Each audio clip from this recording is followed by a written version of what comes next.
Hello fellow NASCAR lovers, it's 2018 season, and without wasting any time, for those of you that are feeling some old school NASCAR, we are talking about 1930s, the non-existing mod. I am your host for tonight, and I'll be taking you to a history lesson. From 1932 to 1953, we're talking about 20 years of producing V8 flathead motors.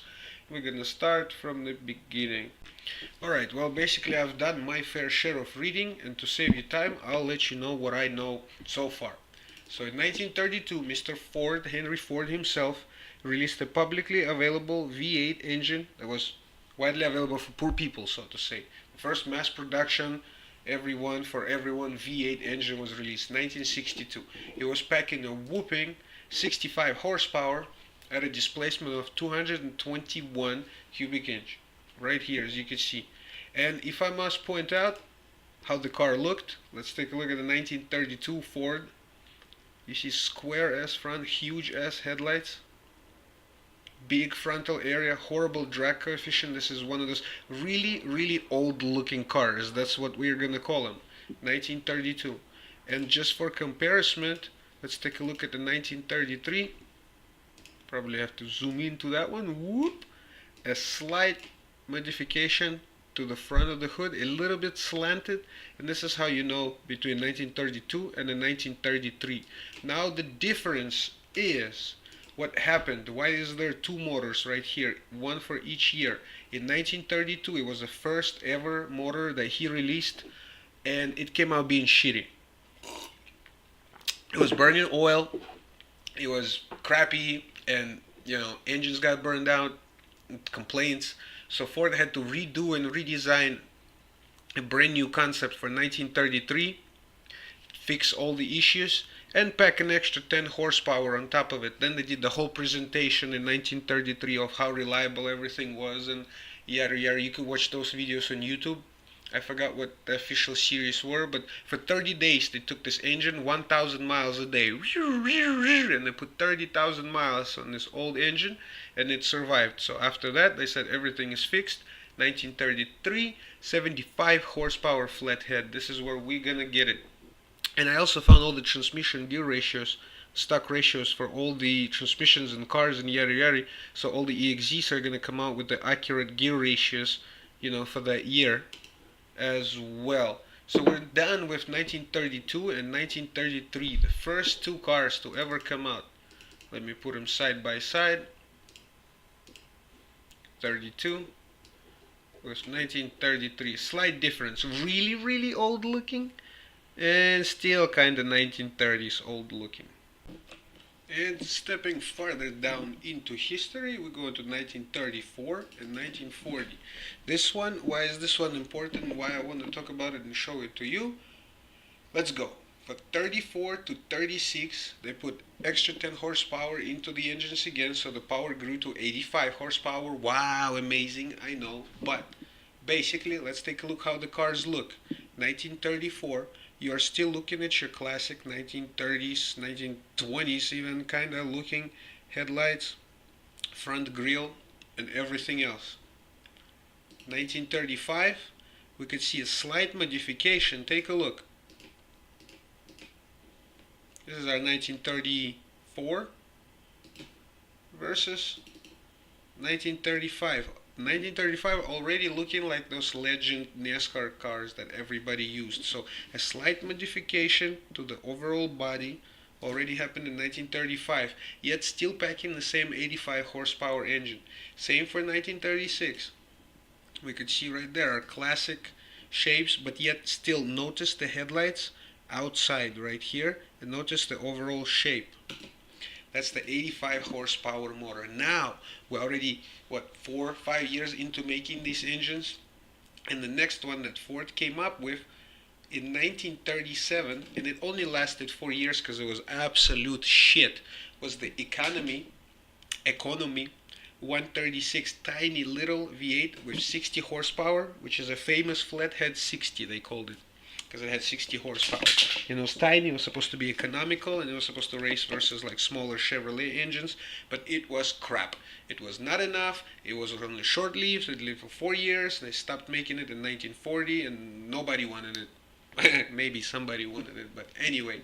Meanwhile, Ford was still producing its regular 1937 85 horsepower motor with just a slight difference in the torque curve variation in the RPMs.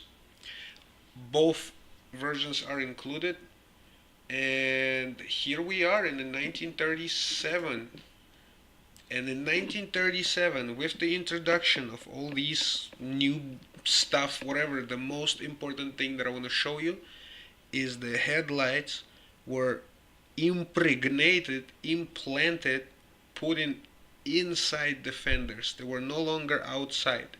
They did that for aerodynamic reasons. They were hunting for air, and they already had concept of aerodynamics in their minds right here.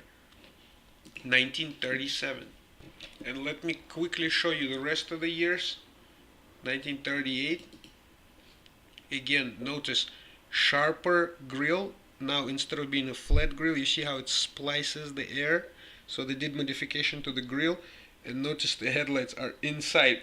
All this front is your direct improvement on your drag coefficient numbers right there. Now, same thing right here, a bigger example. Right here, notice the grille is like a split, you know, cutting the air through. Same with the implanted headlights. Yet still notice a pretty flat, big windshield and mirrors and all that other stuff that produce a horrible drag coefficient. Anyway, here's your 1940s, and we could see for the 1940s Ford already adapted a new kind of shape, look. You see the front is already looking like our Grand National cars from 1955ish or so. Yet still the rest of it remains pretty much stock, how we used to look at it. Few more pictures right there.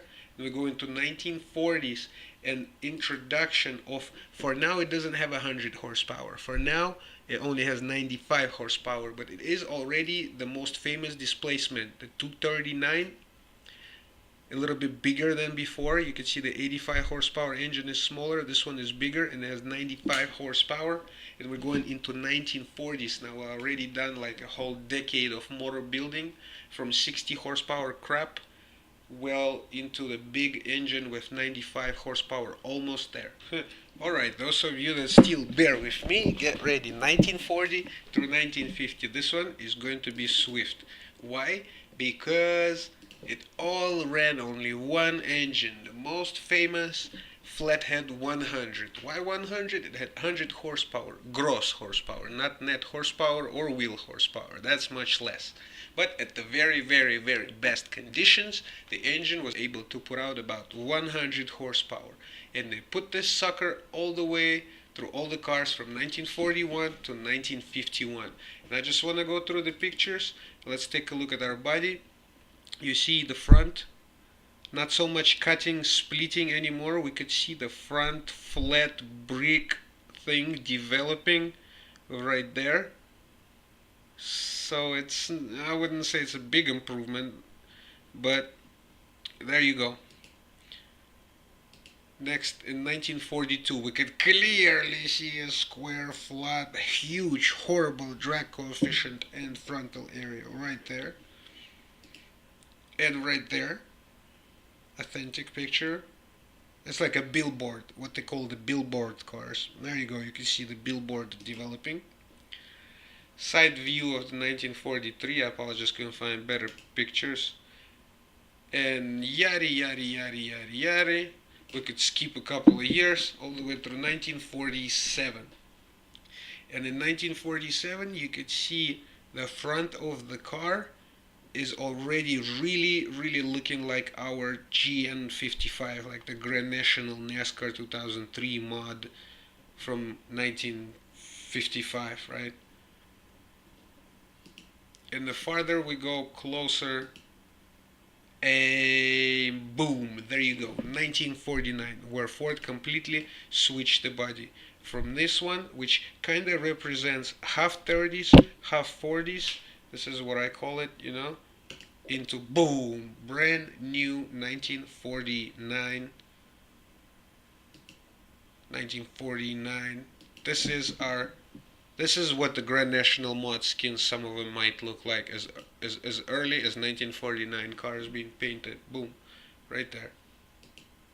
Ford switches body. But all these goodies, so there has to be two edits. One for the old body, right? For something like that, running 100 horsepower, and one for the new body, right? Running like that. Still a billboard front and everything, but once again, one engine, two different bodies, 10 years of production. Oof, just went through all that. Now, let me go to the last section right here, and these are what I call the bonus engine. Basically, before Ford killed the flathead and started making the normal V8, they threw a few cool mods and a few cool engines, so to say. Alright, so here in the bonus, cherry on top type of thing, 52 to 53, just the old, few years of production before they stopped making flatheads, was the huge 337 cubic inches, almost as big as a NASCAR engine, 1949 through 1951 Mercury engine, or like a Ford truck engine, which would be 337, was usually in like a dump trucks or hauler trucks, huge fuckers. And this is a good picture of one of those where that big engine would probably be like a NASCAR size engine, 337. Ford also had the regular trucks, the F1, still running the Ford V8, and those had like 110 and 125 horsepower. So did the last few years of these coupes that still had the flatheads in them. So we have this huge 1949 337 engine with 155 horsepower. It's a big truck engine, and I still don't know what kind of body to put it into for the the EXE release. However, this is the most powerful and the biggest engine in the whole lineup.